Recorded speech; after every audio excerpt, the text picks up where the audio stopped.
The mainstream narrative of daddy issues in girls are well known and documented.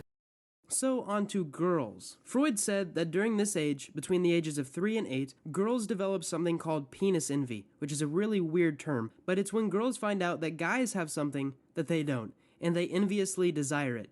So, the Electra complex is similar to the Oedipus complex, in which a girl wants to be with her father.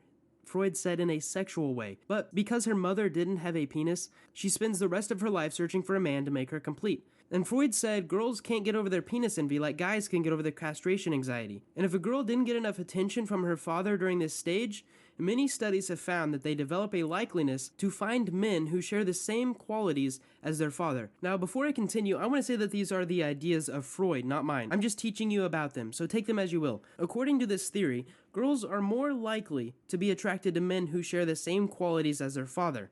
And if their father wasn't there, or if their father was abusive, or just a horrible person, then they will be attracted to guys that are like that anyways. And this is a horrible cycle. And if you've ever heard the phrase, why doesn't she ever just find any good guys? This might explain why. Because she's only sexually and romantically attracted to people like her horrible father. This is also a reason why many girls friend zone good guys. But what about the effect in boys? Studies looking at parental behaviors and the adaptations of kids found that how fathers display their masculinity heavily influences boys. This could be in ways that they express themselves through verbal, dynamic, and physical means.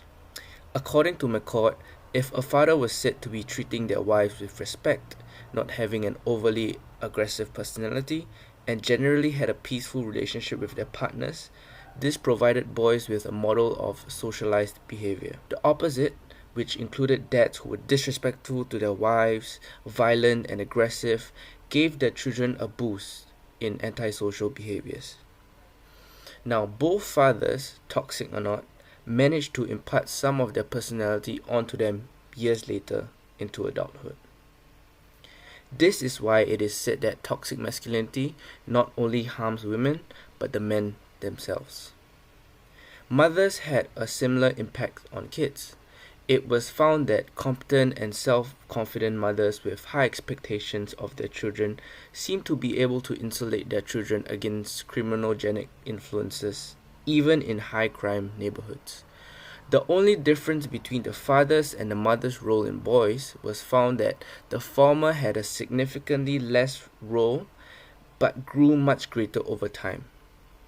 Thus, fathers appeared to have a more direct effect on adult criminality than juvenile delinquency. Besides having a role in crime rates, broken homes or dysfunctional families have caused great trauma and disturbances to upbringing of children. More interestingly, these trauma and provocations have then been heavily linked with the rise in gay or transgender youth, as opposed to children with healthier environments. So, maybe the guys who are on the receiving end of the same daddy issues the girls face then seek the very same thing that seems to quote-unquote cure it. If so, then could bad dads make you gay? Maybe. I don't know. Let me know what you think. Peace.